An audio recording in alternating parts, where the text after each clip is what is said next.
जय माँ। पहले जो अनिल भैया ने बात की है उससे जुड़ी हुई एक बात हो जाए कि वास्तव में ये भारत में बहुत पुरानी हमारी सभ्यता का हिस्सा है। जन्मदिन का विशेष महत्व हम उसको भूल गए हैं पाश्चात्य सभ्यता के बहुत अधिक उसकी जो छाया पड़ी है, जिसमें हम जन्मदिन को केवल आज जो होता है कि भाई पार्टी ड्रिंक बी मैरी, लेकिन वास्तव में अगर हम देखें वरना क्यों ऐसा है होता भारतवर्ष में कि हम वर्ष का जो जन्म होता है वो हमारे लिए बहुत महत्वपूर्ण है। संक्रांति के दिन या जिस भी दिन हो अलग अलग तरह से। तो जन्म दिवस की जो परंपरा है हमारी, परंपरा क्या, सत्य को परंपरा बनना वो एक अलग बात है। ये हमारे भारतीय संस्कृति में बहुत पहले से है। हाँ, व्यक्तिगत जन्म दिवस जब हम लोग बड़े हुए तो हम लोगों ने वेस्टर्न सिविलाइजेशन का जो इफेक्ट है कि ये दिन जैसे न्यू ईयर डे हम लोग ये मानने लगे कि भाई एंजॉय करो, रात 12 बजे तक पार्टी करो, शराब पियो। लेकिन अगर भारतवर्ष में जाएं तो किस तरह से हम लोग संक्रांति मनाते थे, जो नववर्ष ही माना गया है, मतलब साल का नववर्ष।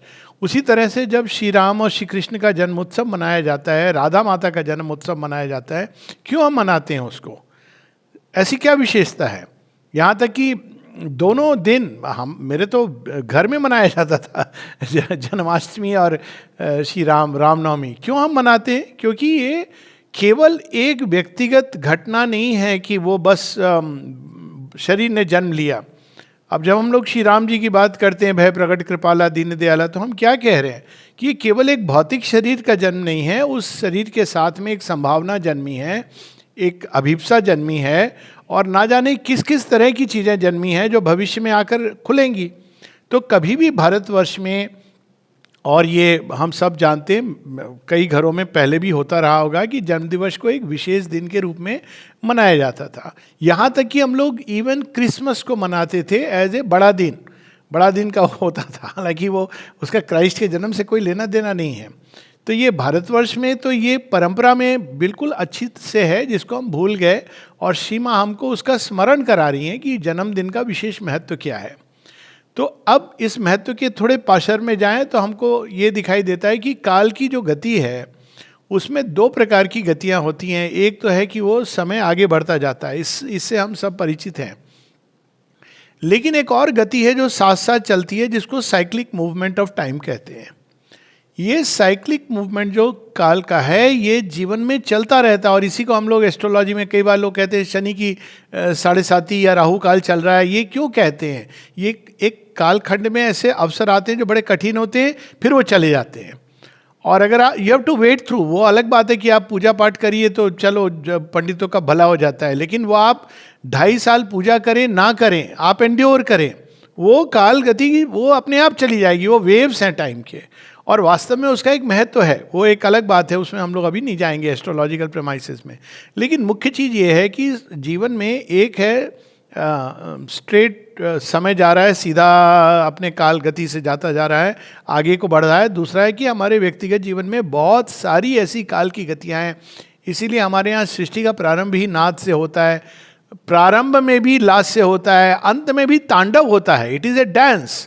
तो वो सारा एक रिद्म है जो हमारे शरीर की कोशिका में भी है। इवन जीवन और मृत्यु एक रिद्म है, और इसको आज वैज्ञानिक भी मानते हैं कि आप कितना भी कुछ कर लीजिए, एक औसत आयु एक व्यक्ति की पहले 85 मानी जाती थी, अब 95 एवरेज एज है। आपकी जीन्स की क्लॉक है जो इस तरह से काम करती हैं। आप कितना भी कुछ कर लीजिए वो क्लॉकवाइज करेगी। उसी तरह अगर हम ध्यान से देखें तो हमारे जीवन में कुछ कालखंड होते हैं जो बड़े कठिन होते हैं। हमको लग रहा है ये कारण है वो कारण है, नाना प्रकार की पूजा करते हैं, लेकिन उसके पीछे एक पर्पस होता है। और अगर हम उस पर्पस को ध्यान से देखें तो बहुत आनंद आएगा, क्योंकि वो वास्तव में वो काल की जो कठिन घड़ियां हैं हमारे अंदर की कुछ कठिनाइयों को सरफेस पर लाती हैं, उनके परिणाम आते हैं, और उनको देख करके हम उनको चाहें तो पूरी तरह उनको हटा सकते हैं, त्याग सकते हैं उस आंतरिक कठिनाई को, और आगे बढ़ सकते हैं। और यदि हम नहीं करते हैं तो भी वो धीरे धीरे बैकग्राउंड में चली जाती है, लेकिन वो फिर आएंगी। तो काल की ये जो दूसरा मूवमेंट है, जिसको हम साइक्लिक मूवमेंट ऑफ टाइम कहें, वही हमारे यहाँ 4 युगों की बात है कि भाई 4 युग आते हैं, फिर एक व्हील फिर से चलता है, एक प्रलय होती है, उसके बाद चलता है। उसी प्रकार से जीवन में जन्म होता है, मृत्यु होती है, फिर रीबर्थ होता है। तो ये भी एक साइकिल है, ऋतुएं होती हैं, ये साइकिल है। तो ये साइक्लिक नेचर ऑफ समय काल, उससे ये कनेक्टेड है। तो अब हम लोग आ जाएं उसमें, जूम इन करें अगर व्यक्ति के जन्म, तो अब श्री कृष्ण का जन्म, श्री राम जी का जन्म, ये तो उत्सव है। पृथ्वी का जन्म, अलग अलग उसका जन्म, तो क्या मनुष्य के, व्यक्तिगत मनुष्य के जन्म का भी महत्व है? तो यहाँ माँ उस सत्य को बाहर उभारती हैं। अब ये पूछा जा सकता है, चूंकि हम लोग इसको बैकग्राउंड में बात कर रहे हैं भारतीय सनातन संस्कृति के, कि फिर ऐसा क्यों है कि भारतवर्ष में इंडिविजुअल लाइफ के बर्थ पर इतना अधिक महत्व नहीं दिया गया। ये जस्ट आई टच, ऐसा नहीं है, थी हमारे यहाँ परंपरा में, मैं अब मेरे घर में तो थी, पर फिर भी अगर ये बात करें कि इतना महत्व क्यों नहीं दिया गया, क्योंकि पहले अगर हम देखेंगे 100 वर्ष पूर्व या 150 वर्ष पूर्व एक सोशल समाज और सभ्यता के जन्म की बात होती है। लेकिन व्यक्तिगत, क्योंकि इंडिविजुअलाइज होना जिसको कहते हैं साइकिक बीइंग और चैत्य सत्ता का, इसका इतना जोर इस पर नहीं है। परंतु जैसे जैसे चैत्य सत्ता बनती जाती है, जो इंडिविजुअल सोल जो एक भ्रूण की अवस्था में है, वो जैसे जैसे फॉर्म होती है, वैसे वैसे वो जागृत होती है, और वैसे वैसे उसका महत्व उतना ही बढ़ता जाता है। और इसलिए खासकर माँ इस युग में, आगत युग के लिए जन्मदिन का एक विशेष महत्व बता रही हैं। किस लिए? क्योंकि वो एक ऐसा दिन है जिस दिन हमारी सोल जिस प्रयोजन से अंदर आई थी धरती के अंदर, वो फिर से एक बार उसको जागृत होता है, स्मरण होती है उसको। और अगर हम एक जीवन काल में भी देखें तो बड़ी इंटरेस्टिंग है साइकिल ऑफ टाइम में, कि एक जीवन में भी हमारे अलग अलग जन्म होते हैं। और इसी चीज़ को अगर हम वैदिक काल में जाएं तो उन्होंने तो इसको माउंटेन्स के रूप में बताया कि आप चढ़ते हो, उतरते हो, फिर चढ़ते हो। तो एक तो फिजिकल बर्थ है, फिजिकल बर्थ में हम भौतिक वातावरण में जन्म लेते हैं। उसके बाद एक जो जन्म होता है वो होता है साइकोलॉजिकल बर्थ। अब आप देखें कि जैसे भौतिक जन्म के पहले लेबर पेन्स होते हैं, प्रसव पीड़ा होती है। क्यों? क्योंकि माँ को अपने ही अंदर उन्होंने जो बनाया है वो बाहर आएगा। और एक चैलेंज ऑफ लाइफ, क्या चैलेंज है बच्चे के जीवन में, एकदम छोटे बच्चे के जीवन में भौतिक जीवन का चैलेंज है, उसके लिए वही चैलेंज बहुत है। फिर एडोलेसेंस में जिससे बड़े लोग बड़े परेशान होते हैं कि अरे मेरा बच्चा कहाँ जा रहा है, क्यों जा रहा है, वह भी प्रसव पीड़ा है। प्रसव पीड़ा से अगर वो अच्छे से बाहर निकलेगा तो उसका एक्चुअल साइकोलॉजिकल बर्थ होगा। अब इस चीज को, अब इंडियंस बहुत इस मामले में बहुत ही अकल्ट दृष्टि थी और स्पिरिचुअल दृष्टि थी। तो ये प्रसव पीड़ा आमतौर पर सेकेंड बर्थ की, जिसको हम लोग साइकोलॉजिकल बर्थ कहें अगर आज के समय में, तो गुरुकुल में होती थी, वहाँ के चैलेंजेस के थ्रू। अब वो जब प्रसव पीड़ा होके एडल्टहुड फॉर्म होता है, ये दूसरा जन्म है।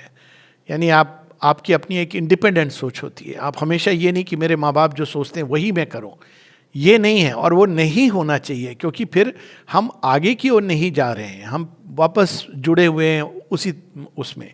इवन सनातन धर्म में इसीलिए अवतार आते हैं नए रूप में, काल की गति बदलती है, सब कुछ नए रूप में प्रकट होता है। तो जो सेकेंड बर्थ है, मैं सेकेंड बर्थ टेक्निकली लोग स्पिरिचुअल बर्थ को कहते हैं, लेकिन इसको मैं ऐसे जोड़ रहा हूँ, एक साइकोलॉजिकल बर्थ है, जिसमें हम ये कह सकते हैं कि भौतिक शरीर का जन्म हुआ, फिर सेकेंड बर्थ है जब आप साइकोलॉजिकली मैच्योर होते हैं। कई जगहों पर इस चीज़ को सेलिब्रेट किया जाता है, जगह जगह पर एडल्टहुड को। फिर अब इस एडल्टहुड की जो सेलिब्रेशन ये बड़ी इंटरेस्टिंग है। ये सेकंड बर्थ की बात कर रहा हूँ।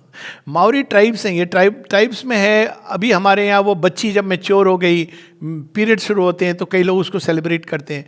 तो लेकिन जो ये सेकंड सेलिब्रेशन है, माओरी ट्राइब में बड़ी अच्छी परंपरा है, इंटरेस्टिंग।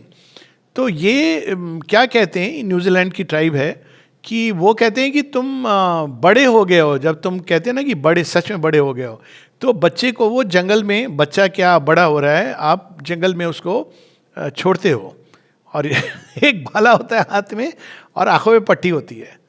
अब वो जंगल है, वहाँ शेर भी है, ये भी है, और आपको वो रात गुजारनी है। और रात गुजार के अगर आप ठीक ठाक, तो मतलब you have developed, it's a new birth. अब आप केवल अपने माता पिता के अधीन नहीं हो, उनका पल्लू बांध के नहीं चल रहे हो, आप अब सक्षम हो जीवन को फेस करने के लिए। तो ये तो 2 जन्म हो गए। और फिर एक होता है जिसको स्पिरिचुअल बर्थ की बात कही जाती है, आध्यात्मिक जीवन में आपका जन्म, जहाँ पर आपके अंदर अभिप्सा जागती है और ये दोनों चीज़ें पीछे छूट जाती हैं या इंटीग्रेट करनी होती हैं, और एक नई दिशा जो आपकी अभिप्सा की दिशा है। और ये एक थर्ड लेवल पर हम लोगों ने इसको इंटीग्रेट करने की चेष्टा की। फॉर एग्जांपल स्पिरिचुअल बर्थ को इंटीग्रेट किया गया भौतिक जन्म के साथ, उस परंपरा से जिसमें ये मान्यता होती थी कि जो आपका गोत्र ये आप सब भूल गए हैं, गोत्र क्या होता था, एक ऋषि से कनेक्टेड होता था।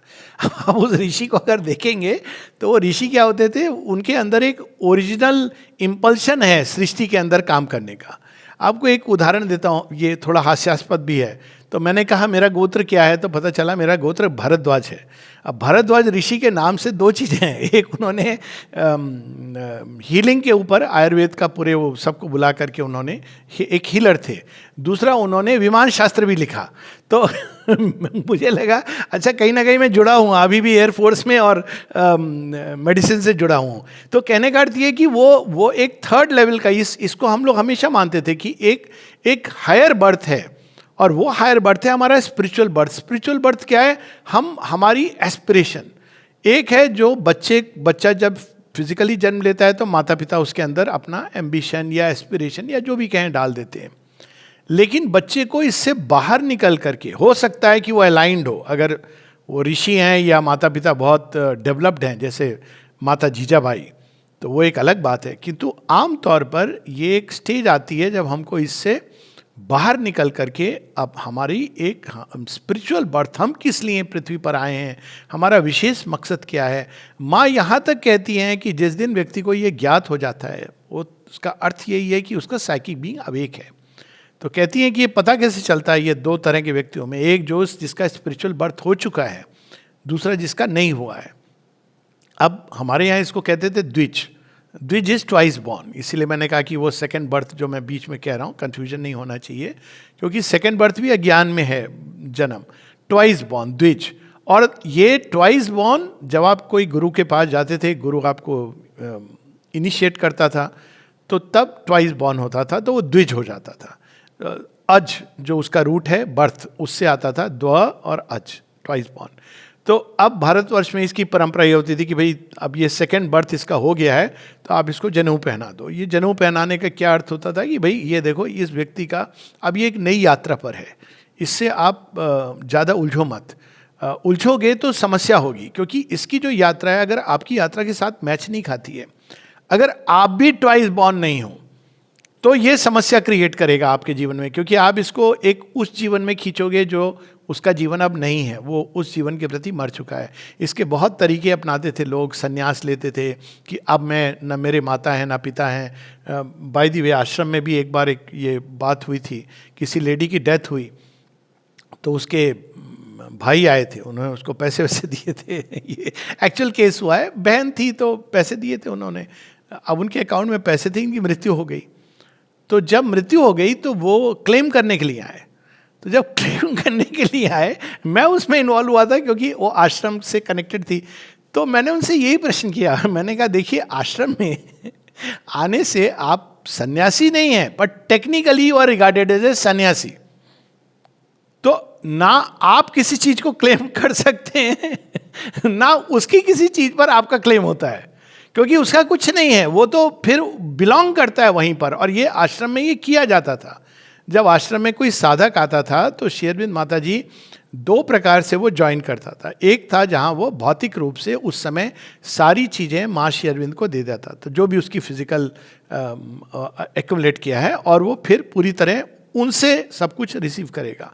इसको नलिनी ने बड़े सुंदर ढंग से एक आयरन चेन आर्टिकल में लिखा है, गोल्डन चेन आर्टिकल में। और दूसरे प्रकार के थे, क्योंकि श्री अरविंद तो बहुत कृपा में वो कहते थे ठीक है तुम रहो, अपने हिसाब से रहो, आश्रम में भी रहते थे, बाहर भी रहते थे, लेकिन इनवर्डली तुम्हारा नया जन्म हो गया, यानी आपके अंदर इनिशिएट हो गया, अभिप्सा आ गई है और आप उस लाइफ को लीड कर रहे हैं। तो अब एक जीवन ऐसा है जहाँ पर हमारी जब नया जन्म होता है, जिसमें हम अपनी आध्यात्मिक अभिप्सा को याद करते हैं। जिस दिन वो अभिप्सा जन्म ले चुकी, तब फिर आपका हर दिन बर्थडे है। एक बार श्री अरविंद से किसी ने पूछा था कि हालांकि 15 अगस्त हम लोग सेलिब्रेट करते हैं, मुझे लगता है कि हर दिन आपका जन्मदिन है। कहते हैं ये बिल्कुल सही सत्य है, लेकिन ये जानने के लिए समय, मतलब वो इनर डेवलपमेंट चाहिए। उसी तरह एक जन्मदिन है, जो लोग यहाँ पर ये परंपरा थी कि वो एक जन्मदिन तो हमारा फिजिकल बर्थ है, एक जन्मदिन वो होता था जिस दिन हम लोग यहाँ आते थे। तो एक उस समय के साधकों का आप कईयों से पूछेंगे तो वो ये था कि भाई हमारे 2 जन्मदिन नहीं, फिर वो वही दिन कहते थे जिस दिन उन्होंने आके या तो श्रीमा श्री अरविंद का दर्शन किया या यहाँ पर उनकी लैंडिंग हुई। कल मैं शेयर कर रहा था, मेरा तो बड़ा अजीब हुआ कि 19 जून को मेरा जन्मदिन भी है और 19 जून को मैं श्री अरविंद के रूम में गया बिना जाने, 18 जून की शाम को यहाँ मेरी लैंडिंग हुई। तो वो तो भगवान का कोई दैवी संकेत था। लेकिन बेसिकली वो दिन जिस दिन हमारा फिजिकल बर्थ होता है, उस दिन भी कहीं ना कहीं वो जो बैकग्राउंड में अभिप्सा है, जो जन्म लेना चाह रही है, और माँ तो यहाँ तक कहती हैं कि उस दिन जो हमारी चैत्य सत्ता है वो बाहर निकल करके भगवान से मिलती है। ठीक वैसे जैसे रोज रात को हम सोते हैं, कई बार देखेंगे कि बड़ी परेशानियां हैं, people sleep over it, morning they are different, क्योंकि कहीं ना कहीं हमारी चैत्य सत्ता मिलती है भगवान के साथ, और वो उसको फिर से याद दिलाते हैं कि देख तू किस लिए आया है। और ये एक बहुत बड़ी रेमेडी है। मैं तो इस चीज़ को सावित्री की एक पूरी पैसेज है जिसमें सावित्री का न्यू बर्थ कैसे होता है। सावित्री बैठी हैं सत्यवान के साथ, कह रही मेरे जीवन में ये भाग्य ने मेरे जीवन में लिखा है, मैं क्या करूं क्या करूं। एक उनके मन में विचार आता है कि क्यों ना मैं भी सत्यवान के साथ चिता में चली जाऊं, ये विचार आता है उनके मन में। उस समय वो बैठी हुई जब हैं तो उनके ही अंदर में एक भाव उठता है, ये एक्चुअली न्यू बर्थ की, और मैं तो मानता हूँ कि जन्मदिन में ये पढ़ना चाहिए। तो वो जब बैठी हुई हैं तो उनको एक वाणी सुनाई देती है, आकाशवाणी।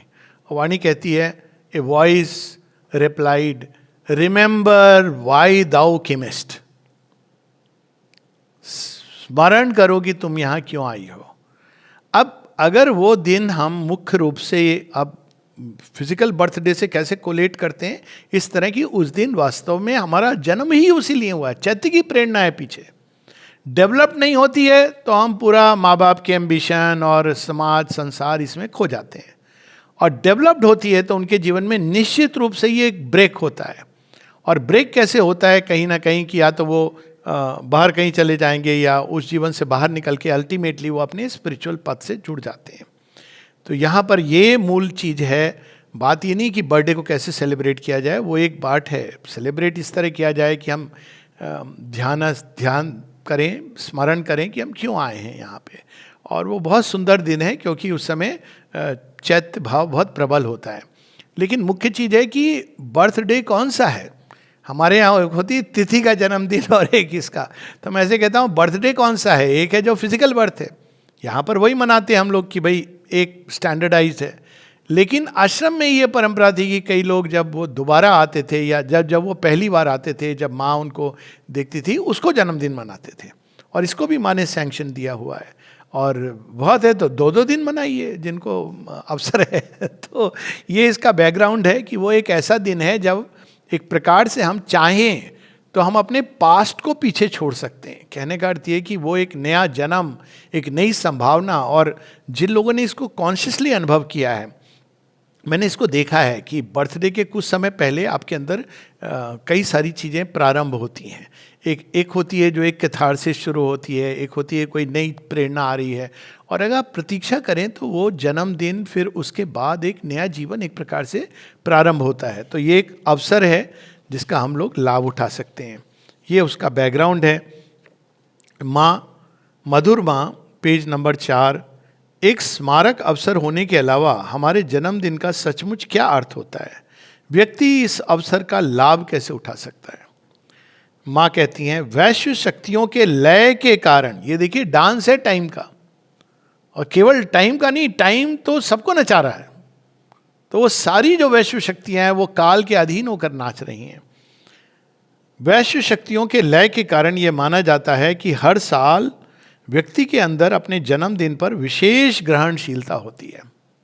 वो रिद्म होती है, जब वो रिद्म, जैसे भूख लगती है वो आपका वो समय है जो आपने निर्धारित किया है, तो जैसे ही वो टाइम आएगा ऑटोमेटिकली आपको भूख लगेगी। सोने का टाइम है, आपने अगर उसको बिगाड़ा नहीं है, एक टाइम है, तो सोने के समय आपको निद्रा आएगी। उसी प्रकार से, ठीक वैसे ही, क्योंकि काल की एक गति के रूप से वो काम करता है, क्योंकि काल वास्तव में टाइम एक म्यूजिशियन है, तो वो वाद्य यंत्र बजाता है, और जैसे ही वो दिन आता है जब हमारा फिजिकल जन्म हुआ है, तो वो वापस वो ट्यून बजाने लगता है। एक अभी हाल में फिल्म आई है the Odyssey, I can not help mention little bit. उसमें एक यात्रा के समय एक घटना है जिसको कहा जाता है सॉन्ग ऑफ द सायरन्स। सो वो गाना जब वो कहा गया है कि इसको सुन के तुम रह नहीं सकते, तुम चले जाओगे, मतलब क्या होगा तुम्हारा मालूम नहीं, मृत्यु को ही प्राप्त होगे या जो भी होगा, तो इसलिए कहा गया था कि इसको सुनना नहीं है। और बाकी सबके कानों में ओडिसियस, वो ग्रीक हीरो हैं, बड़े अद्भुत लीजेंडरी हैं, तो वो कानों में मोम डाल लेना, लेकिन मैं सुनूंगा, मुझे बांध देना। अब उस गाने में क्या होता है कि वो सब कुछ उनको अपने जीवन की एक झांकी दिखाई देती है। वे सारी चीज़ें जो आधी अधूरी हैं, वे सारी चीज़ें जो उनको करनी है, वे कृत्य जो उनकी डीपर सेंस में उचित नहीं थे, वे चीज़ें जो अभी अधूरी हैं, ये सारी चीज़ें वास्तव में वो सायरन सॉन्ग, इसको कहा भी गया है, कई लोग इस्तेमाल करते हैं कि आपके मृत्यु के समय आप अंत में क्या सुनते हो। तो एक प्रकार से जो जन्मदिन है, इसकी एक प्रकार की छोटी सी पुनरावृत्ति है, एक फ्लैशबैक के रूप में आपका पास्ट गुजरता है, और फिर उसी के साथ साथ एक नई चीज़ जो जागृत होने वाली है वो भी जन्म लेती है। और अगर हम उसको फोकस करें तो बहुत सुंदर अवसर है छलांग लेने का। तो माँ यहाँ विश्व शक्तियों की बात कर रही हैं। इस कारण वह इस ग्रहणशीलता का इस भांति लाभ उठा सकता है कि अपने संपूर्ण विकास के लिए वो इस दिन अच्छे संकल्प ले, नई प्रगति को और आगे कदम उठा ले। ये एक कदम आगे बढ़ने का, ये जो हम लोगों का भौतिक जन्मदिन है। अगले पृष्ठ पे माँ कह रही हैं, हाँ सचमुच ये मनुष्य के जीवन का एक विशेष दिन होता है। यह वर्ष के उन दिनों में से एक है जब परम पुरुष हमारे अंदर उतरते हैं। हाँ, भगवान आते हैं जगाने, तो थोड़ा समय तो देना चाहिए शांति के साथ उनके साथ बैठने का। यह उन दिनों में से एक है जब हमारी अंतरात्मा शाश्वत के साथ संपर्क में आती है, और अगर हम जरा भी सचेतन रहें तो हम अपने अंदर उनकी उपस्थिति का अनुभव कर सकते हैं। अगर हम जरा सा प्रयास करें तो हम बिजली की कौंध की तरह एक क्षण में कई जीवनों का काम पूरा कर सकते हैं। इसीलिए यह नियमित होती है। इसीलिए जन्मदिन का इतना अधिक महत्व देती हूँ, क्योंकि इस एक दिन से हम जो प्रगति कर सकते हैं वो सचमुच अतुलनीय है।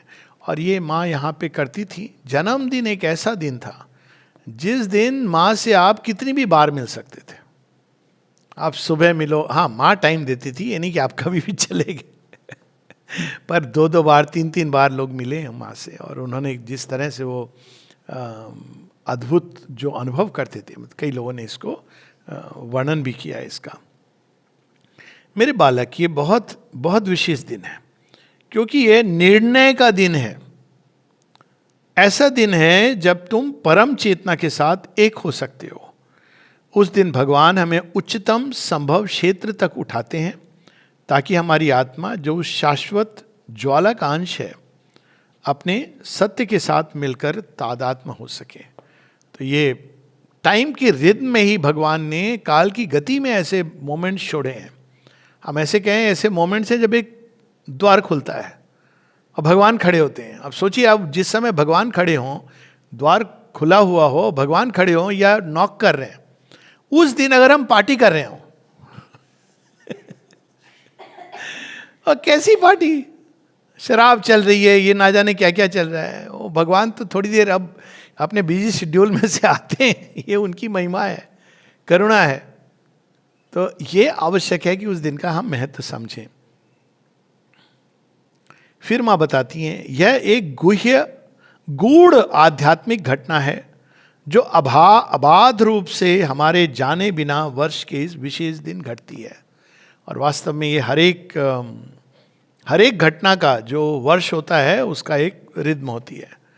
अंतरात्मा अपने शरीर को पीछे छोड़ देती है और ऊपर की ओर यात्रा करती है। आमतौर पर ये चीज़ रात को होती है, और सुबह अगर व्यक्ति सचेत रहे, कई बार उसको रात में स्वप्न के रूप में कोई ना कोई चीज़ दिखाई देगी अगर कॉन्शियस है, या सुबह उठेगा तो एक कोई चीज़ अंदर में। और यहाँ पर पूरा दिन का प्रोग्राम हम सबको पता है, आश्रम जाते हैं, मेडिटेशन करते हैं, और पर्पस यही होता है कि एक क्रम चलता रहता है।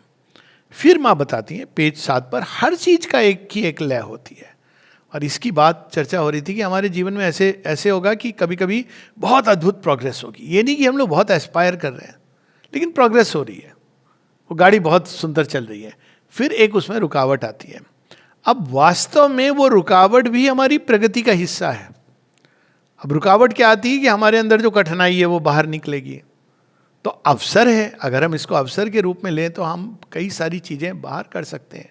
हमारे यहाँ दिवाली, जिसको नया वर्ष कई लोग मानते हैं, उस समय एक परंपरा है। परंपरा अब मुझे पता नहीं कहाँ कहाँ क्या परंपरा है, लेकिन कम से हमारे घर में जो होती थी वो मालूम है। तो उसमें हम लोग सूप लेकर के, पीटते हुए सूप को ये कहते थे, निकल दरिद्र आ लक्ष्मी। अब बेसिक आइडिया ये था कि अब नया साल शुरू हो रहा है, तो हम अपने घर से उन चीज़ों को निष्कासित कर रहे हैं जो हमको छोड़नी है। फिजिकल लेवल पर भी कई लोग करते हैं, ऑटोमेटिकली करते हैं, मैं भी करता हूँ, आई एम श्योर। कई लोग, आपके पुराने कपड़े हैं, पुरानी चीज़ें हैं, उनको आप बाहर करते हो या किसी को देते हो, ताकि आपकी यहाँ स्पेस बने नई चीज़ों के आने के लिए। तो सेम चीज़ होती है जन्मदिन के प्रोसेस में। कई चीज़ें हैं जिनको हमको देखना है अंदर में, कुछ ऐसी मूवमेंट्स हैं, गतियाँ हैं जिनको हमको बाहर करना है, और फिर नई चीज़ों को आने के लिए स्थान बनाना है। क्योंकि भगवान की तो समस्या यही है, वो आए, देखें कि भाई हॉल भरा हुआ है, बहुत शर्मीले संकोची स्वभाव के हैं, तो वो अब खड़े रहते हैं थोड़ी देर, अब क्या करें, कभी जमीन में बैठ जाते हैं पर आमतौर पर हम द्वार भी नहीं खोलते। जबकि होना ये चाहिए कि हमको उनके लिए स्थान खाली रखना चाहिए। कौन सा स्थान? जब मैं था तब हरि नहीं, जब हरि तब मैं नहीं। अपना जो सिंहासन है कि प्रभु ये आपकी जगह है। एक दिन मैं देख रहा था, हाल फिलहाल एक जन्मदिन देख रहा था मैं वहाँ पे, तो वहाँ पे जन्मदिन मनाया जा रहा था नॉर्मल ढंग से। अब वो डिवोटी हैं, तो उन्होंने साइड में एक श्रीमा श्री अरविंद का भी एक चित्र रख दिया था नीचे एक बीच में मदर्स म्यूजिक भी। ये करने की क्या जरूरत है? जो अगर स्थान देना है तो फिर उनको उच्चतम स्थान दो, और नहीं तो फिर मत दो। मतलब फिर जबरदस्ती एक खाना पूर्ति करना। तो हम लोग कई बार ये करते हैं कि थोड़ा इस संसार का भी, थोड़ा उधर का भी। लेकिन प्रॉब्लम ये है कि अगर हम अंदर से खाली नहीं करेंगे तो कहाँ से आएंगे? और वो सावित्री में तो इसको बड़े सुंदर ढंग से कहा है श्री अरविंद ने। पहले कहते हैं कि जीवन की बहुत सारी कठिनाइयाँ, जिसमें ऐसे अवसर आते हैं जब हमको कुछ पता नहीं चलता, way nothing we can see but drift and bell, a mighty guidance leads us still through all. अब उसके बाद जो पंक्तियां हैं वो वास्तव में ये जन्मदिन के ऊपर सटीक बैठती हैं। A date is fixed in the calendar of the unknown, our soul shall justify our chequered walk, all shall come near that now is not or far. लेकिन वहां पहुंचने का मार्ग क्या है? एक डेट फिक्स्ड है आपकी, वही असल जन्म जिस दिन हम पहुंच जाएंगे भगवान के पास। उसमें कहते हैं, after we have served this great divided world, God's bliss and oneness are our inborn right. अब वो दिन वास्तव में हमको ऐसे ही सेलिब्रेट करना चाहिए कि भगवान से मिलन का दिन है। तो ये गूढ़ आध्यात्मिक घटना है, और हर चीज में एक लय। हर क्रिया के लिए, पेज नंबर 7, हर क्रिया के लिए, हर सिद्धि के लिए, हर गति के लिए समय की एक निश्चित अवधि होती है, वो अलग अलग होती है। इसी को हम लोग, कोई राहु काल, शनि की दशा, पता नहीं क्यों सूर्य की दशा, ये सब इतना पॉपुलराइज नहीं है लेकिन ये सब हम लोगों को प्रगति के लिए होती हैं। और अगर हम इसको प्रगति के रूप में लें तो it is a wonderful opportunity. और ये मैंने देखा है लोगों के जीवन में, कठिनाई आती है, आप उसको प्रगति के पॉइंट ऑफ व्यू से लो, तो जब वो बाहर निकलते हैं आप उससे, तो आपने छलांग ले ली होती है। और अगर आप इसको प्रगति के रूप में नहीं लेते हो, अरे क्या कठिनाई हो गई, कैसे भी मैं इससे निकलूं, आप सारे राहु केतु सबको संतुष्ट कर रहे हैं, फिर वो चली तो जाएगी, वो रिदम ऑफ टाइम है। अंत में जिस पंडित ने पूजा की होगी उसको क्रेडिट मिल जाएगा, दैट इज ओके, ये हमारा सोशलिज्म है, इट्स फाइन। लेकिन we have missed an opportunity. तो इसीलिए वे चीजें उतनी इंपॉर्टेंट नहीं है, लेकिन काल की गति को समझना, क्योंकि शनि भी सूर्य के ही पुत्र हैं और कोई नहीं है। पहले शनि आते हैं, हमको तैयार करते हैं सूर्य के लिए। तो उस दृष्टि से हम देखें काल की गति को, रिद्म को। समय की अनगिनत अवधियां हैं जो उलझी हुई हैं, लेकिन हर चीज एक प्रकार की लय से नियंत्रित रहती है जो उस चीज को अपनी लय देती है। जो कहा ना, सब दिन होत न एक समान, कोई भी कष्ट सदा सर्वदा नहीं रहेगा, कोई भी हंसी खुशी के दिन सदा सर्वदा एक नहीं रहेंगे। लेकिन एक चीज है जिसको अगर हम पकड़ लेंगे तो वो सदा सर्वदा बढ़ती रहती है, और वो है अभिप्सा। इसी को सावित्री में इसका भी वर्णन है कि कैसे वैक्सिंग एंड वेनिंग चंद्रमा का, और अंत में एक स्टेज आती है जब आप सूर्य की ओर मुड़ जाते हैं, तब ये उतार चढ़ाव खत्म हो जाते हैं, या होते भी हैं तो पता नहीं चलता। सनलिट पाथ का अर्थ यही है कि जीवन में लोग कहते हैं अरे उसके जीवन में क्या हो रहा है, लेकिन आप मस्त हैं क्योंकि आप सूर्य आलोकित पथ पर चल रहे हैं। और फिर एक चीज और बताते हैं, अंतिम 3 पंक्तियां इस पेज पर। लेकिन हर व्यक्ति ध्यान दे तो ये अनुभव करेगा कि उसकी लय बिल्कुल उसकी अपनी है, उसके पड़ोसी की लय वही नहीं है।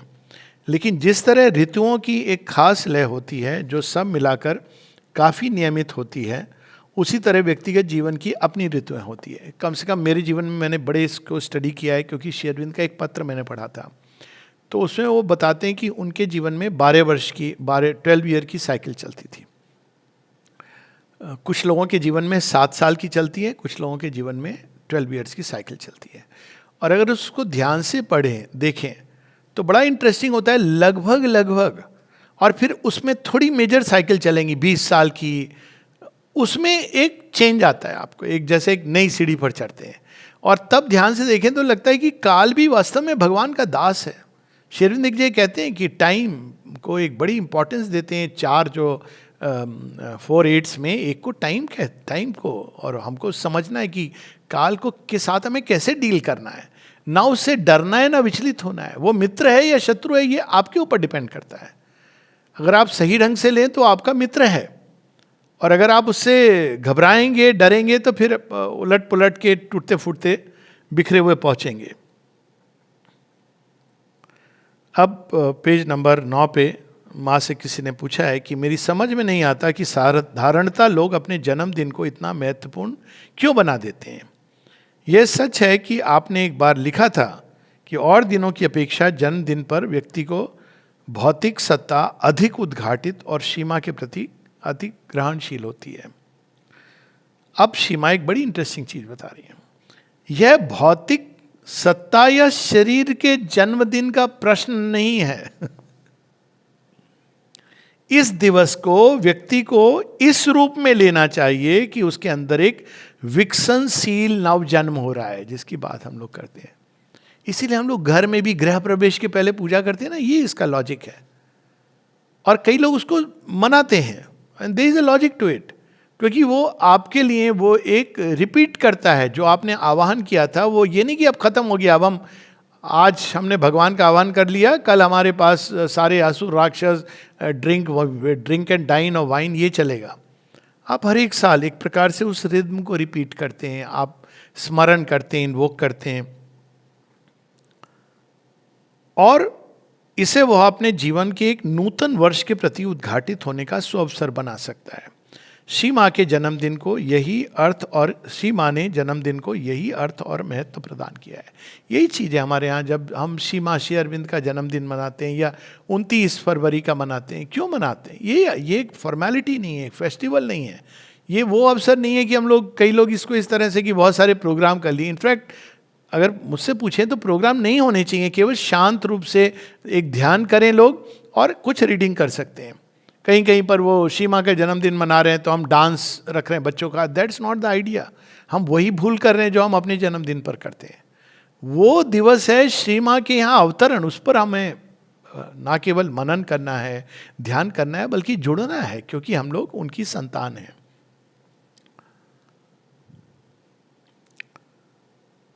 तो मुख्य रूप इसमें ग्रहणशीलता की है। अब आगे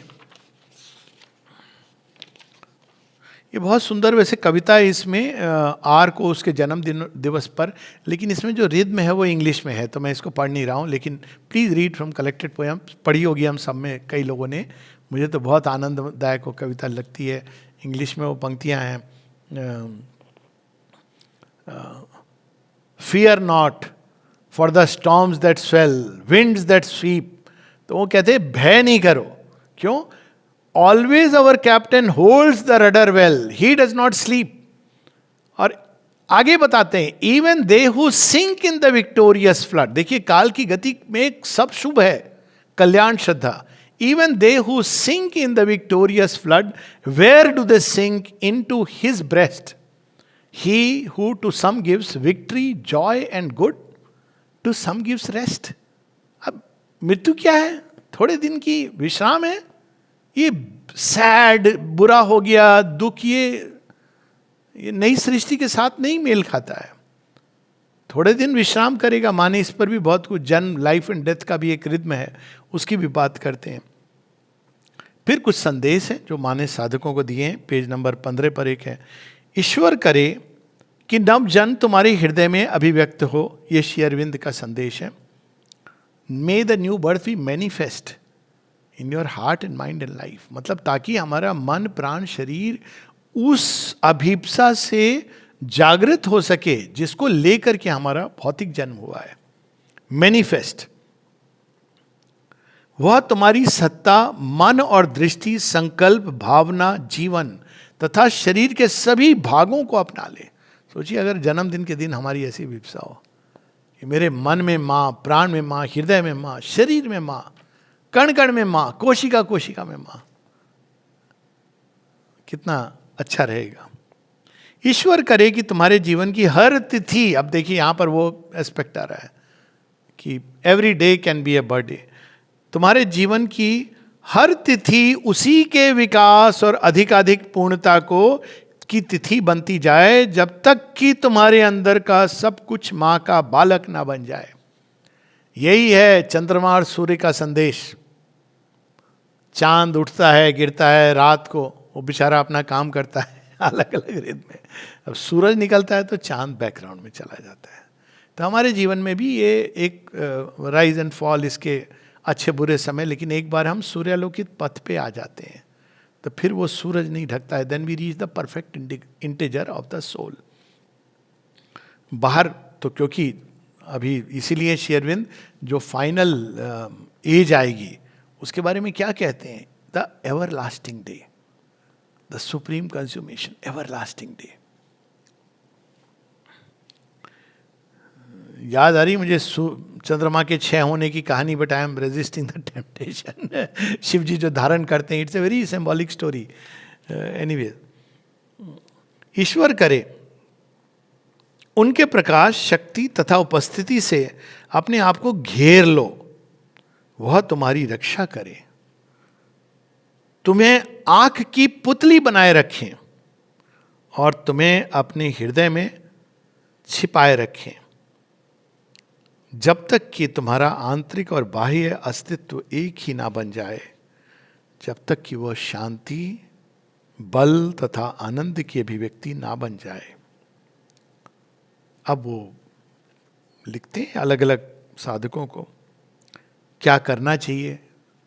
तो देखिए हम लोगों ने सुना है कि भाई अहंकार के ट्रेजेस भी हटा दो भगवान, और उसकी जगह केवल अपने आप को स्थापित करो। श्री अरविंद कैसे लिखते हैं, किसी के जन्मदिन का संदेश है ये, अपने हृदय से अहंकार की छाप को मिटा दो। मतलब अहंकार मिटा दो तो छाप भी नहीं रहे कि कहीं वो धूल उल पे कहीं उसकी छवि हो, और उसका स्थान श्री माँ के प्रेम को लेने दो। अपने मन से समस्त व्यक्तिगत विचारों और निर्णयों को झाड़ दो, वो तुम्हारे अंदर माँ को समझने का विवेक जागेगा। मैं हूँ, मैं क्या कर रहा हूँ, मेरे जीवन में क्या हुआ। केवल माँ से जुड़ने का संकल्प लेके चलो। पेज 17 पर बहुत ही सुंदर है, जहाँ श्री अरविंद, ये भी जन्मदिन का एक मैसेज है इसलिए हम लोग पढ़ें। श्री अरविंद कह रहे हैं, लिख रहे हैं किसी साधक को जन्मदिन के अवसर पर, योग रथ के 4 पहिए हैं।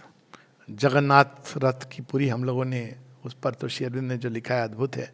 योग रथ के 4 पहिए हैं, ज्ञान की स्पष्टता और आंतरिक आत्मदृष्टि, ये कभी धूल नहीं होना चाहिए। आदमी धंसा हुआ है अंधकार में, वो विवेक, इसीलिए पूरी गीता में सबसे पहले कृष्ण अर्जुन को कहते हैं विवेक को जगाओ। और वो बार बार ये क्वेश्चन करते हैं, आप कर्म आप बोलिए ना हाँ या ना, मैं युद्ध करूं कि नहीं करूं? तो कहते नहीं, कर्म से श्रेष्ठ बुद्धि है। तो कहते हैं आप ये स्पष्ट उत्तर क्यों नहीं दे रहे हैं?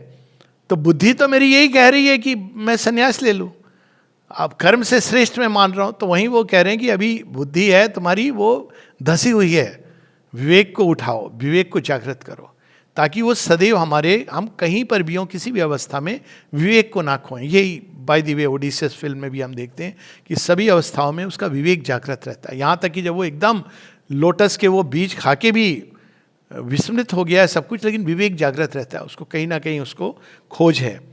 तो पहली चीज है ज्ञान की स्पष्टता और आंतरिक आत्मदृष्टि। कभी नहीं भूलना चाहिए कि हम क्यों आए हैं, हमारे जीवन का लक्ष्य क्या है। अहंकार को वश में करना। दूसरा ये है कि भाई लोग तुम्हें चोट पहुंचाते हैं, वास्तव में बहुत अच्छा काम कर रहे हैं। तभी तो कबीरदास जी कहते हैं निंदक नियरे राखिए। गुरु नानक जी ने भी इसी बात को अपने ढंग से कहा है कि भाई अस्तुति निंदा दो त्यागी और मान अपमाना, ये तो बहुत अच्छा काम करते हैं, पर अनफॉर्चुनेटली उन बेचारों का बड़ा गंदा काम है। कुछ लोगों का काम यही होता है कि आपके अहंकार को चिपिंग करें, उनको पास रखना चाहिए, मतलब मित्र हैं। गुरु नानक जी ऐसे कहते हैं कि पाप हमारे धोए, वो हमारा बोझ उठा रहे हैं बेचारे। तो इसलिए अहंकार को वश में करना वो सिखाते हैं हम लोगों को। तो यदि विवाह के बाद पत्नी या पति आपकी मिस्टेक्स को बता रहे हैं, तो समझिए भगवान की बड़ी कृपा है कि कोई है जो आपको स्पष्ट रूप से बताने वाला है। और यदि बच्चा भी बता रहा है तो देखिए, सुनिए। और तीसरा रथ का पहिया है प्रेम। अब देखिए कनेक्टेड है ये सारे, प्रेम। और चौथा है निस्वार्थ तथा समर्पित कार्यों में ईमानदारी भरा अध्यवसाय। तो ये प्रेम, निस्वार्थ सेवा, ज्ञान, ये 3 जो हम लोगों ने सुने ही हैं। साथ में श्री अरविंद कहते हैं अहंकार को हटाओ। माने रथ के ऊपर कौन बैठेगा? मैं योग कर रहा हूं, मैं साधना कर रहा हूं, मैं ज्ञानी हूं, मैं कर्मयोगी हूं, मैं भक्त हूं, तो है कौन? मैं है। माँ से किसी ने कहा मैंने ये ऑफरिंग वगैरह दिया है। माँ कहती देखो बेटा, तुम अगर याद रखोगे कि तुमने क्या दिया है तो भगवान को स्मरण रहने की आवश्यक करने की जरूरत नहीं रहेगी। और तब इसका अर्थ है कि तुमने भगवान को नहीं दिया है, तुमने अपने अहंकार को दिया है। तो निस्वार्थता की बात होती है इसमें। निस्वार्थ तथा समर्पित कार्य, जिसके पास ये हो वह पथ पर सुरक्षित रूप से आगे बढ़ेगा। सेफ्टी। ज्ञान की स्पष्टता को उन्होंने आंतरिक आत्मदृष्टि कहा है। ये नहीं कि किताबें मैंने पढ़ ली है, किताब पढ़ना एक बात है, उसको अप्लाई करना अलग बात है। अहंकार को वश में करना दूसरा पहिया है, प्रेम तीसरा पहिया है, और चौथा है निस्वार्थ तथा समर्पित कार्यों में ईमानदारी भरा अध्यवसाय।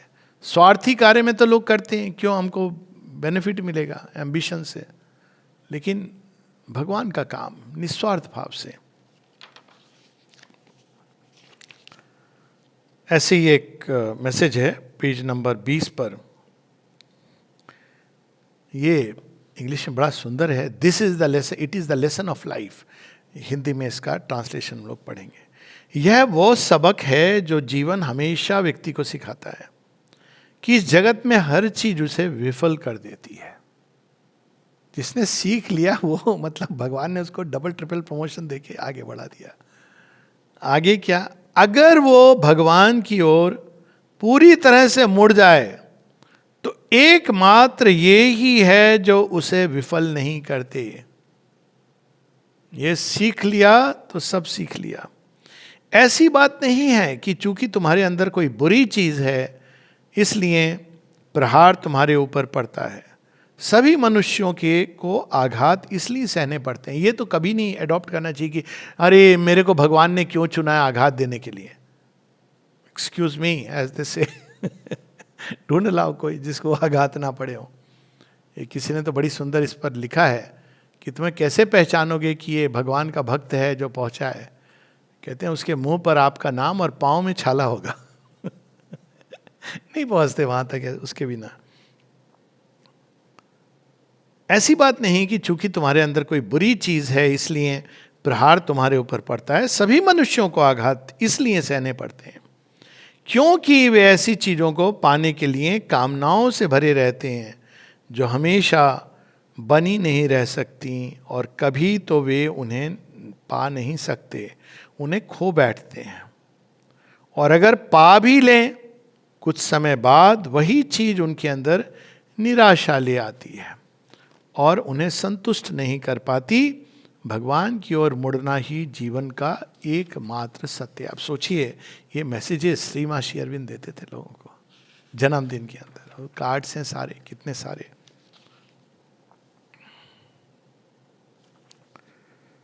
एक लास्ट पार्ट पढ़ लेंगे, पेज 25 पर है।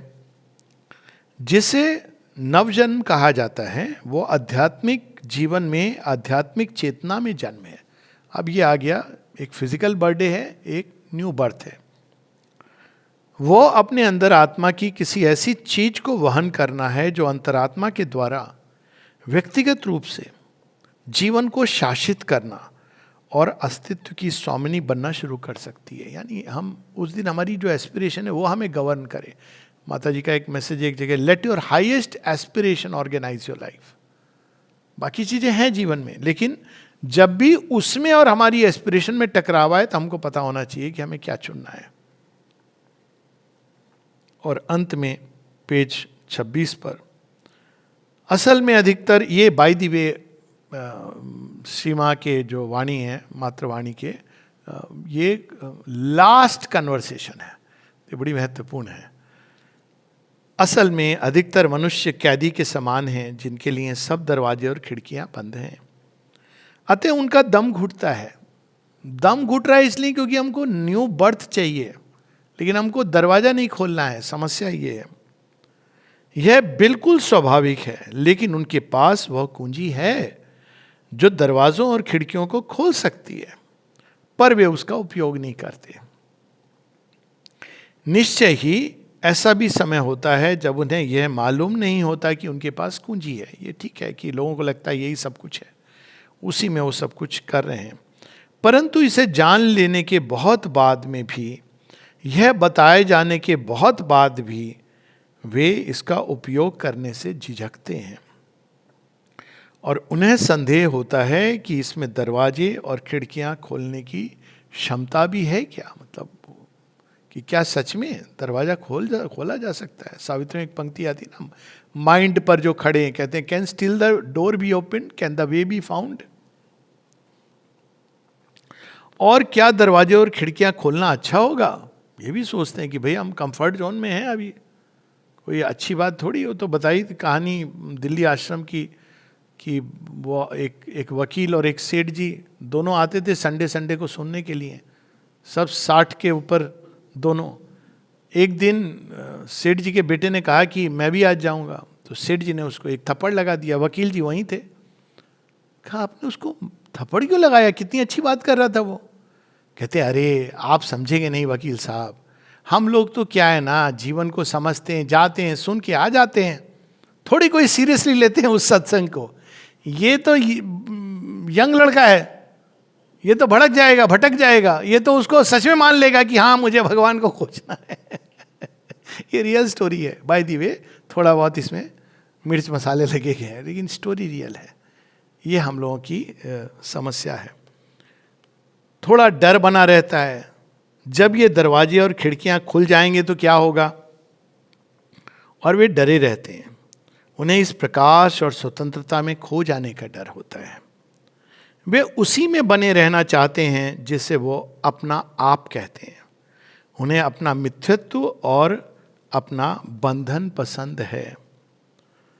उनमें कुछ चीज हमें पसंद करती है और उनसे चिपटी रहती है, इससे चिपटी रहती है। वे इस ख्याल में रहते हैं कि अपनी सीमाओं के बिना उनका अस्तित्व ही नहीं होगा।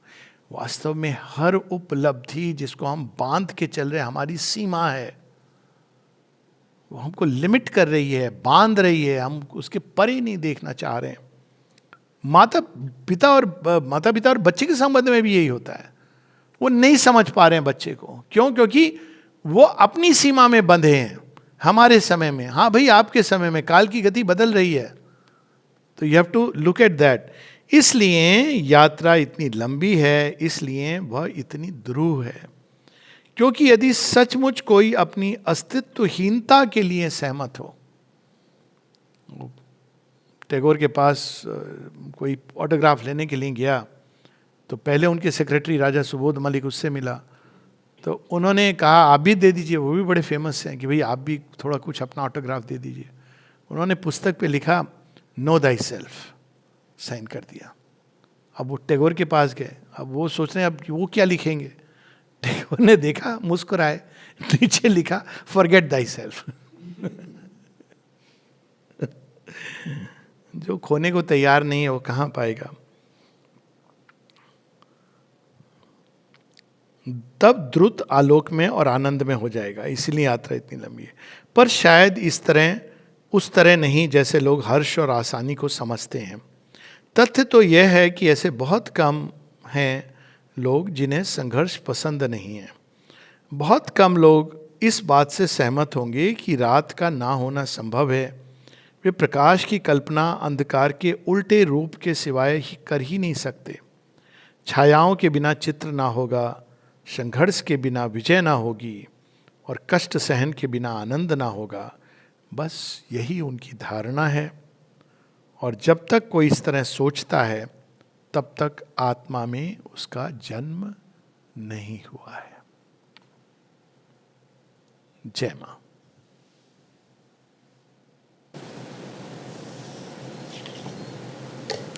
रोचक आप बोलते हैं, कितना सुंदर सुनाते हैं, और जितना जो कुछ शेष छोड़ देते हैं वो भी सुनने का मन करता है। चाहे वो चंद्रमा की कथाएं हो, यानी कितनी सारी कथाएं आपको याद हैं। तो और बहुत रोचक, अंत में कितना सुंदर, कितना गहन no thy self and forget thy self वाला आपने उदाहरण दिया है। बहुत आभारी हैं हम कि आप ये जो गूढ़ तत्व माँ श्री अरविंद ने प्रस्तुत किए हैं, उसे आप इतने सुंदर तरीके से, एक प्रोफेसर के सिलेबस तो वही होता है, लेकिन अच्छा प्रोफेसर जैसे बहुत अच्छा समझाता है, तो उत्सुकता रहती है जानने की, सुनने की। मैं आप सभी साथियों के जो यहाँ पर इस मंच में हैं, मैं उनके प्रश्न आमंत्रित कर रहा हूँ। इससे पूर्व के आप प्रश्न बोले, मैं एक प्रश्न, दो प्रश्न भैया स्वयं पूछना चाहता हूँ। अवश्य। और ये है कि जन्मदिन से या जन्मदिन पर जो, जिसे हम फिजिकल बर्थ बोलते हैं, द्विज वाली बात नहीं, तो जन्मदिन पर क्या संबंध है जन्म के समय का और ग्रहों की स्थिति का? ग्रहों की स्थिति जो है वो वास्तव में उसका इम्पोर्टेंस हम लोग देते हैं, लेकिन वो ग्रहों की स्थिति वास्तव में, ग्रह स्वयं दास हैं, वो काल की गति उनको चला रही है, घुमा रहा है। कल्पना कीजिए कि काल के पास एक बहुत बड़ी रस्सी है, वो सबको बांध के घुमा रहा है। तो जो मूल चीज है, अब एकदम शुद्ध उससे कि उस क्षण का महत्व है, but we need not go in to that. उस दिन का महत्व ही काफ़ी है आश्रम में, यही चीज़। पर ऑफ कोर्स उस मोमेंट का अपना एक मैंने ऑब्जर्व भी किया है कि उस मोमेंट का अपना एक महत्व होता है, परंतु मूल रूप है कि उस दिन, अगर संक्षेप में कहें तो, मोमेंट को रिकॉर्ड करना भी वो बड़ा कठिन है कि किसने कब। फिर कई बार क्या होता है ना, हम पूरे दिन को खो देते हैं केवल इसलिए कि वो मोमेंट कौन सा था। तो let the whole day be that day. नहीं तो जन्मदिन के दिन मैंने किसी आश्रम के साधक से पूछा था, तो उसका कहना था कि जन्म के समय का बड़ा महत्व है, तो उस समय के आगे या पीछे आप एकाग्र अपने अंतर की दुनिया में जाएं, दिन भर तो उस स्थिति में नहीं रह सकते हैं। तो क्या आप क्या सकते हैं? हाँ नहीं, बिल्कुल मैं भी कह रहा हूँ कि उस क्षण का महत्व है, लेकिन उसमें कई बार होता है कि हम अब मान लीजिए क्षण कितना करेक्टली डॉक्यूमेंटेड है, अगर वास्तव में उसमें जाएं, ग्रहों की स्थिति, मतलब मन हमारे जाल में ना खो जाए। इसलिए सरल सहज मार्ग ये है कि भाई वो दिन है, पूरा दिन माता जी का दिन है, और इसको माता जी ने बड़ा सरल कर दिया अपने उदाहरण से। उस दिन लोग माँ से मिलते थे, तो आप समझिए कि फिजिकल लेवल पर वो उसी मोमेंट का वो रिप्रोडक्शन है। माँ ये नहीं पूछती थी कभी भी कि किस मुहूर्त में तुम्हारा जन्म हुआ है। तो वो तो जब बुलाती थी समझिए वो नया जन्म है। तो जब कहा ना कि जब हम ध्यान करने बैठ गए वो नया जन्म हो गया। और जैसा कहा लार्जर ट्रुथ तो ये है कि भाई every moment we should be new born, ये भी माँ ने लिखा है। तो ये ठीक है कि उसका अपना महत्व है उस मुहूर्त का, लेकिन ऐसा ना हो कि कई बार we lose sight of the forest in counting the trees. कई लोग उसमें, और फिर सर्टेनिटी से कौन कह सकता है वो एग्जैक्टली यही टाइम है नहीं है। इस ये पत्रियों में भी ये पत्र जो बनते हैं उसमें भी ये समस्या होती है। तो it's much better to go beyond the movement of the ग्रह नक्षत्र and turn to the one. It's easier और बेटर हर दृष्टि से। हमारे बीच में आनंद जी प्रश्न पूछना चाह रहे हैं, आमंत्रित है आनंद जी, आपका प्रश्न कृपया पूछिए।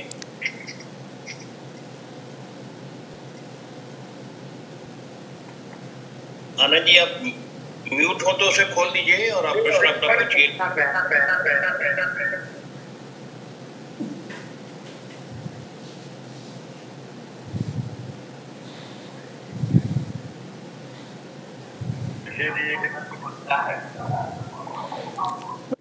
या लिख दें तो कोई रिपीट कर देगा। सर मैं भी एक प्रश्न पूछना चाह रहा हूँ।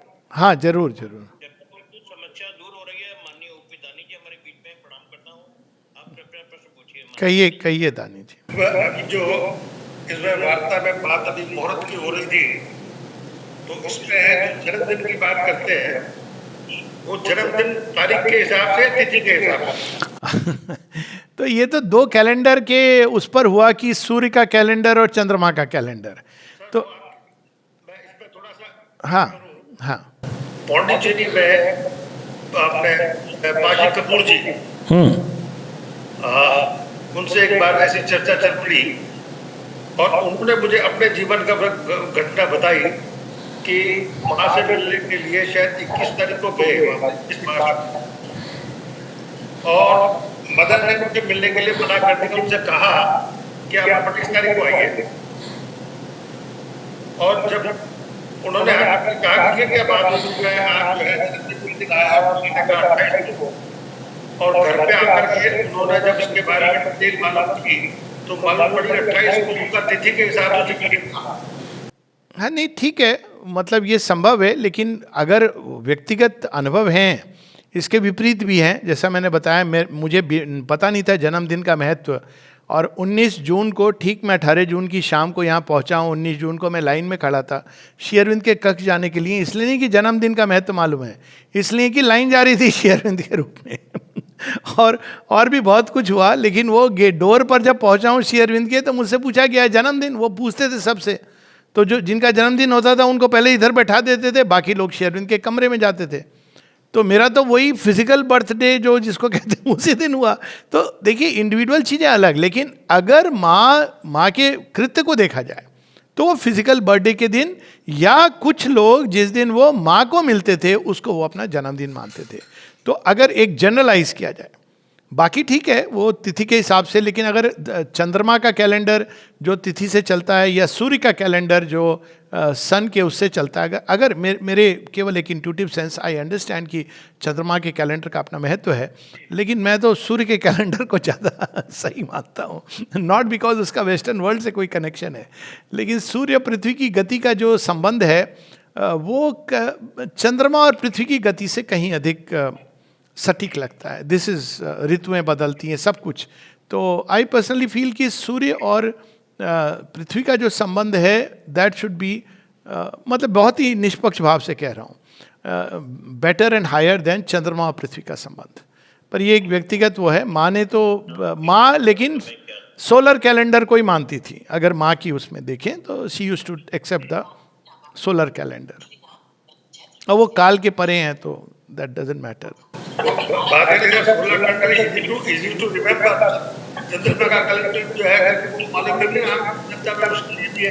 नहीं, आई अंडरस्टैंड। तो वो मैं कह रहा हूँ कि वो एक चर्चा का विषय हो सकता है, लेकिन मैंने आपको लॉजिक बताई अपनी। वो एक जो लोग मानते हैं वो जरूर माने लेकिन अगर मुझसे कोई पूछे तो मैं तो यही कहूँगा कि भाई चंद्रमा और सूर्य का, पृथ्वी का संबंध निकट का है। वो सच है कि दोनों इंटीमेटली कनेक्टेड है, लेकिन अगर आप व्यापक दृष्टि से देखें तो सूर्य पृथ्वी के का जो संबंध है उसके बिना कुछ भी संभव नहीं है। तो उस सेंस में सूर्य का जो कैलेंडर है वो एक हायर सेंस में it's a much much better thing. Pure symbol के रूप में मैं कह रहा हूँ, एस्ट्रोनॉमिकली उसमें एस्ट्रोलॉजी में नहीं जा रहा हूँ, पर symbolically it's a much better. और फिर माँ ने जिसको मान्यता दे दी, हम लोगों के लिए तो वही अल्टीमेट हो गया. तो माँ ने तो सूर्य के कैलेंडर को ही उस हिसाब से, हालांकि वो ये नहीं कहती थी कि सूर्य का या चंद्रमा का कैलेंडर. कई लोग यहाँ पे अभी भी हैं जिनको माँ ने जिस दिन मिली और वो उनका बर्थडे वो उस दिन मनाते हैं, और माँ उस दिन उनको वेलकम करती थी.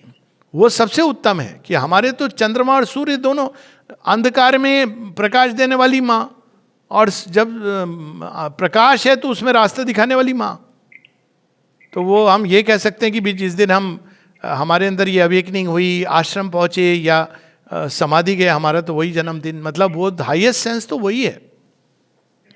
इट सुपरसीड्स. पूछिए, आप जो प्रश्न पूछे नाम बताइए, हम प्रश्न पूछिए. जी जी, अरे सर प्रणाम. हाँ, प्रणाम. मेरा प्रश्न है, क्या हमें अपने पूर्वजों का जन्म और निधन दिन मनाना चाहिए कि नहीं? पूर्वज जो हैं वो पूर्वज हैं, उनके एसेंस को साथ रखना चाहिए जो अच्छी चीज़ें हैं. किंतु इन जनरल जो एडवाइस दी जाती है वो ये दी जाती है कि नहीं, उनको हमें आराम से उनके आगे की यात्रा में जाने देना चाहिए.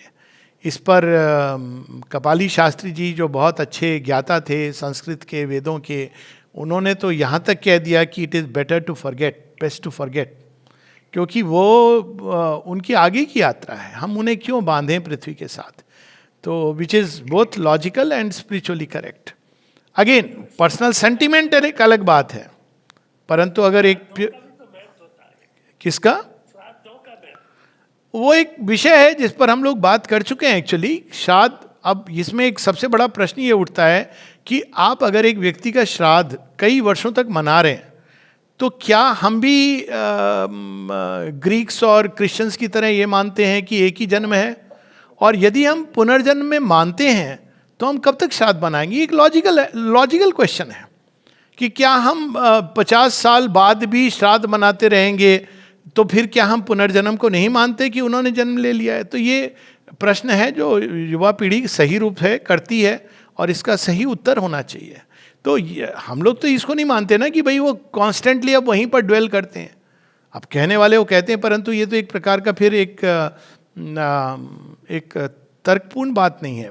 विश्वास अलग बात है. विश्वास जहाँ है वहाँ तर्क नहीं है, उसको छोड़ देना चाहिए. लेकिन अगर तर्कपूर्ण बात है तो ये माना जाता है कि 3 वर्ष में अधिकांश जो सोल्स हैं वो रीबर्थ ले लेती हैं. दूसरा, एक और चीज़ को कंप्लीट कर लूँ, श्राद्ध सेरेमनी का जो पर्पस होता है वो आपको वैतरणी को पार करने के लिए किया जाता है. जब वो पहुँच गए प्राण जगत और उसके आगे, तो it doesn't have any meaning, मतलब स्पिरिचुअली. बताइए भैया. हाँ, ये पेज 59 पर विनोद भैया पूछिए प्रश्न जी. नमस्कार. पेज 59 पर है, सावित्री की पंक्तियां दी गई हैं. A date is fixed in the calendar of the unknown. To birth sublime, our soul there is by its एकल वाक. हिंदी में एकल वाक को चतुरंगी चाल लिखा हुआ है, तो इसका क्या मतलब? नहीं, अब वो हिंदी ट्रांसलेशन को तो नहीं पूछे, पर वो इस तरह से चेकर्ड वॉक, शायद इसको घोड़ा जो है 2.5 घर चलता है चेस के हिसाब से, लेकिन चेकर्ड वॉक का जो लिटरल मीनिंग है ये कि प्रकाश और अंधकार दोनों से होते हुए, कि अच्छे दिन बुरे दिन दोनों जीवन में आते हैं और उसके थ्रू हम गुजरते हैं, और अंत में जब वो शाश्वत दिन आता है तब हमको समझ आता है कि जो बुरे दिन थे उसमें भी भगवान हमारे साथ चल रहे थे और अच्छे दिन में तो चल ही रहे थे. फर्क इतना है कि अच्छे दिनों में हम उन्हें भूल जाते थे, बुरे दिनों में हम उनको याद करते थे. परंतु चेकर्ड वॉक का यहाँ यही आशय है कि दिन जो हमारे अच्छे दिन हैं, जिनको हम अच्छे दिन कहते हैं, जिनको हम बुरे दिन कहते हैं, उन सब के पीछे जो एक आशय था, परम आशय, जो भगवान जो कर रहे थे इन सब के माध्यम से, वो हमारे सामने स्पष्ट हो जाता है कि ऐसा हमारे जीवन में क्यों हुआ. तो प्रभु ने कर्ज लिखने का अर्थ ये जो देश है, शतरंज का खेल है, उससे संबंधित बात हो गई. हाँ, वो अब वो ठीक है। अब कुछ चीज़ें ट्रांसलेट करना, खासकर Savitri, is very difficult, almost actually impossible. माने तो अब उनका पत्र है पृथ्वी सिंह नाहर को, उन्होंने तो ये लिखा है कि सावित्री इज़ अनट्रांसलेटेबल। यहाँ तक कि माँ ने स्वयं फ्रेंच में ट्रांसलेट किए हैं सावित्री के कई पोर्शंस, पर उन्होंने कहा मैं अपने जॉय के लिए करती हूँ, इसको प्रिंट नहीं करना, यहाँ तक उन्होंने कहा है। लेकिन आई अंडरस्टैंड कि अब कोई भी चीज़ को रिजिड नहीं बना सकते हैं। कुछ लोग हैं जो मुझसे पूछते हैं लोग कि हम सावित्री हिंदी में पढ़ें कि इंग्लिश में, तो मैं तो यही कहता हूँ कि अगर अंग्रेजी नहीं आती तो सीख लो पढ़ने के लिए, क्योंकि अब हमारे यहाँ तो गुरुमुखी की परंपरा है ना, गुरुमुखी की बात होती है। गुरुमुखी क्या थी? गुरुओं की भाषा। तो if you ask me very frankly, लेकिन अब ठीक है, इस अपना अपना अपनी अपनी राय है, पर जो ओरिजिनल इंग्लिश का जो आनंद है, और अगर हमें नहीं भी समझ आती तो उसके अंदर जो रिद्म है, सबसे बड़ी बात सावित्री की है, रिद्म है। आप जो भी ट्रांसलेशन है उसमें रिद्म कैसे कैप्चर करेंगे? हिंदी के ट्रांसलेशन में एक ही है जिसमें रिद्म कैप्चर की गई है कुछ हद तक, और वो माँ की स्पेशल ब्लेसिंग्स हैं, वो विद्यावती कोकिल जी की हैं। हालांकि उसमें सावित्री के ओरिजिनल रिद्म कैप्चर नहीं है, लेकिन रिद्म है, और वो माँ की स्पेशल ब्लेसिंग है। तो मैं तो कहता हूँ कि भाई अगर हिंदी पढ़नी तो कायद वन आसमी ऐसे कि विद्यावती कोकिल जी की है, जो बड़ी अद्भुत है, बट ओरिजिनल तो ओरिजिनल है। अनिल जी कोई प्रश्न पूछना चाहेंगे? भैया बोलिए। भैया मेरा प्रश्न है कि रीबर्थ जो है ह्यूमन बीइंग्स का, यदि हमारे प्रेजेंट स्टेट में हमारी अपनी ही बात करूँ तो ये क्या प्री प्लान्ड है या हम डिपेंड करेगा हमारे कर्मास पे कि हमारा रीबर्थ कहाँ होगा नेक्स्ट? नहीं, रीबर्थ तो कर्म के ही उस पर है, लेकिन वो इस सेंस में नहीं है कि बुरे और अच्छे, पाप और पुण्य। ये तो एक क्रिश्चियन थियोलॉजी का इम्पोजिशन है भारतवर्ष में इस सेंस में। बाद में वो आई नो कि वो गरुड़ पुराण में रौरव नरक ना जाने क्या क्या, double system of punishment, double reward. लेकिन अगर ओरिजिनल सेंस में जाएं वेदों में, तो मूल रूप से रीबर्थ एक आपकी फॉरवर्ड जर्नी है। इसी को श्री अरविंद दिव्य जीवन में भी इसी का प्रतिपादन करते हैं कि रीबर्थ इज ए प्रोसेस। और भागवत पुराण जिसको आजकल हम लोग पढ़ रहे हैं, तो उसमें बड़ा स्पष्ट है कि रीबर्थ एक पाप पुण्य की जस्टिस की जर्नी नहीं है, रीबर्थ एक आगे बढ़ने वाली यात्रा है। तो उसमें प्री प्लान डिस्टेंस में है कि भाई आपको आगे बढ़ना है, आप पीछे नहीं जा रहे हैं। गीता में उसका एक थोड़ा सा एक कॉन्ट्ररी सत्य है, लेकिन वो एक स्मॉल ग्रुप के लिए, और वो भी अल्टीमेटली आपको छलांग लगाने के लिए, परंतु उसमें ना जाते हुए मूल रूप से ये आगे जाती है। तो अब आगे की यात्रा क्या प्री प्लान्ड है? एक सेंस में हमारी रीबर्थ ही नहीं, हर एक क्षण प्लान्ड है, ये भी सत्य है। लेकिन वो एक ऐसे लेवल का सत्य है कि उसको हम लोग अभी के जीवन में उतारना वही वाली बात होगी जैसे हाथी वो महावत ब्रह्म की बात नहीं सुनना। तो it is better to understand कि भाई ये हमारी चॉइसेस जो हैं उसके अनुसार ये आगे का द्वार खुलता है। ये इट्स मच बेटर प्रैक्टिकल, और इसी बात को सीमा श्री अरविंद सब लोग कहते हैं। पर एक हाईएस्ट ट्रूथ अगर पूछा जाए तो हर चीज़ प्री प्लान्ड है, क्योंकि कोई भी चीज़ इस पर छोड़ी नहीं गई है कि अगर मान लो मनुष्य पूरा बंगिल कर दे सारा अफेयर, फिर भी हमारी नियति निश्चित है।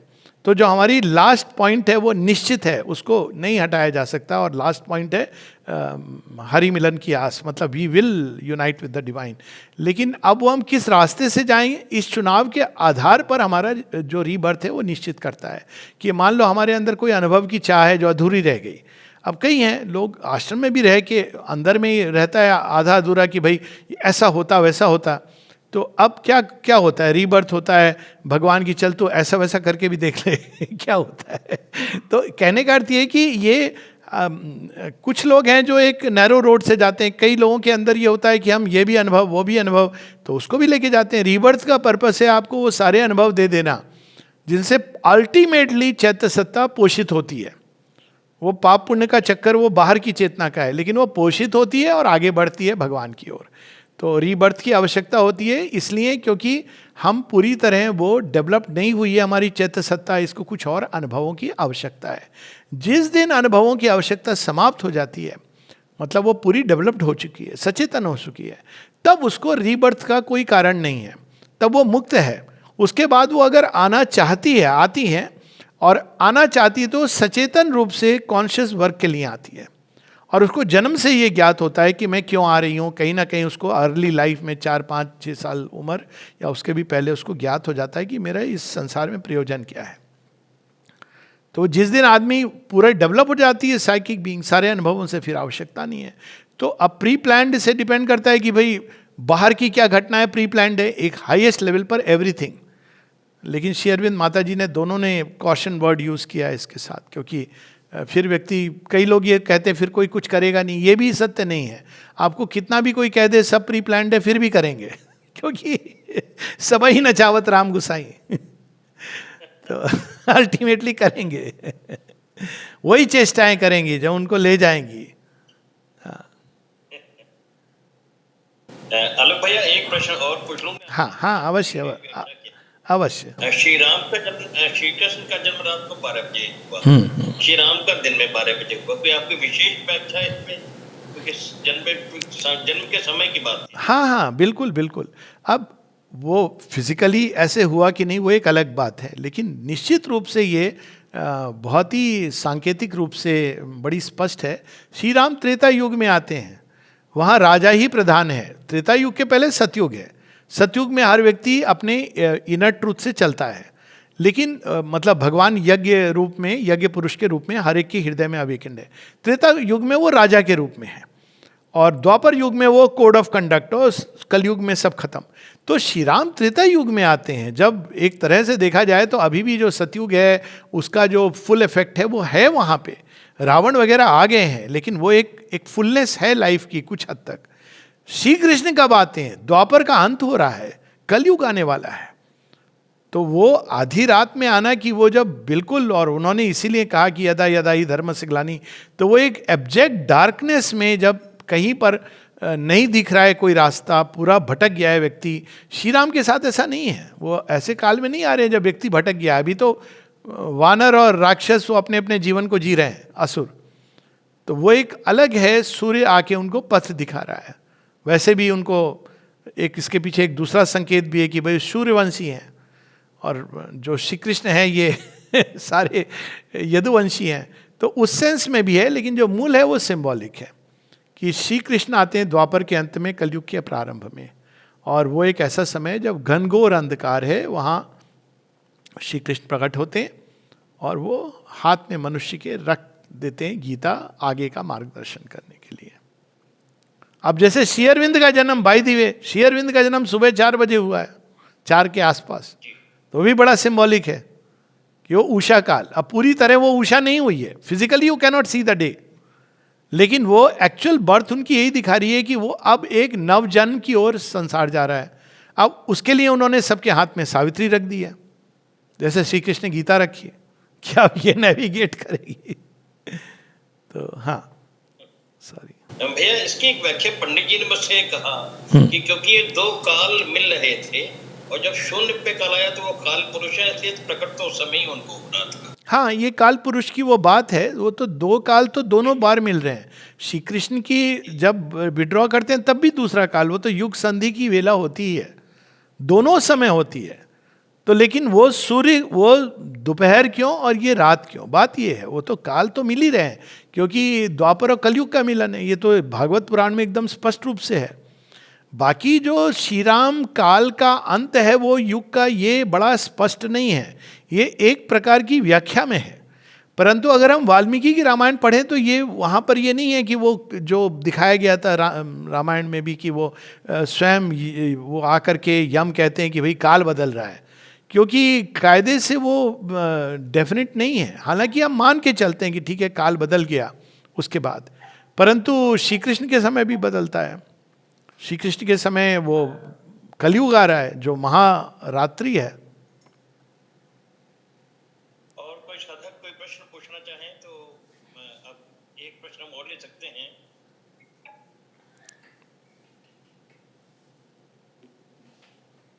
जय श्री माँ भैया।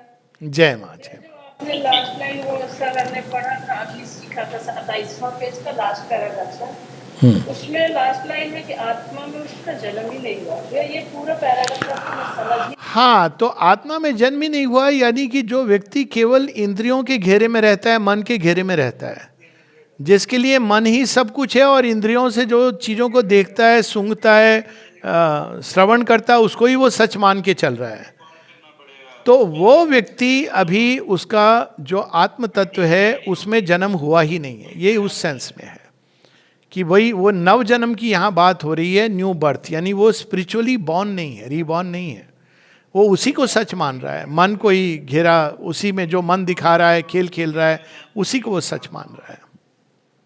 जिसमें फिर अभी लिए कॉल करके जो बोल थैंक यू भैया। ठीक है, अब हम लोग प्रणाम करके चले। मैं जी बहुत बहुत कृतज्ञ हूँ, बहुत आपका फादर, हम जय कृतज्ञता व्यक्त करते हैं कि इतना सुंदर व्याख्या, इतना सुंदर विषय